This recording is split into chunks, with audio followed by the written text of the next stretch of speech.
God favored the believers when He sent them a messenger from among themselves, reciting His verses, purifying them, and teaching them the book and wisdom. Before that, they were misguided. Strangely, when a tragedy struck you, after you had inflicted twice as much damage on your enemies, you said, "Where did this come from?" Tell them, it came from yourselves. God has power over all things. What happened to you that day when the two armies met happened with God's permission and to mark out the believers and to mark out the hypocrites when they were told, "Come and fight in God's way, or at least defend yourselves." They answered, "If only we knew how to fight, we would have followed you." That day, they were far nearer to disbelief than ever they were to faith, saying with their mouths what wasn't in their hearts. God knows well what they hide.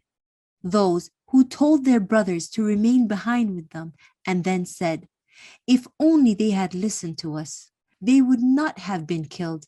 Say to them, "Ward off death from yourselves if you are telling the truth.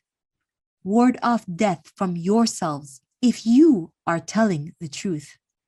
Don't consider dead those killed in God's way.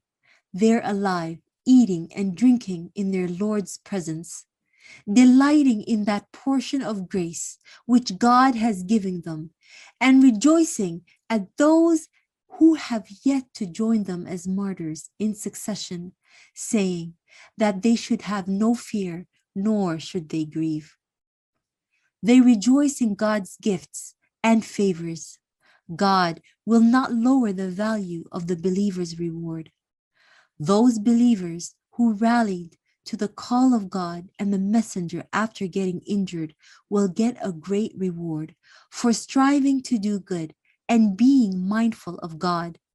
When they were told, "The people of Mecca have gathered against you, so fear them," their faith increased and they said, "God's help is enough for us." What an excellent guardian. So they returned home with God's blessing and favor without being harmed, since they had sought God's pleasure. God is most gracious. That was Satan making you fear his cronies. Don't be afraid of them, but fear me if you are true believers.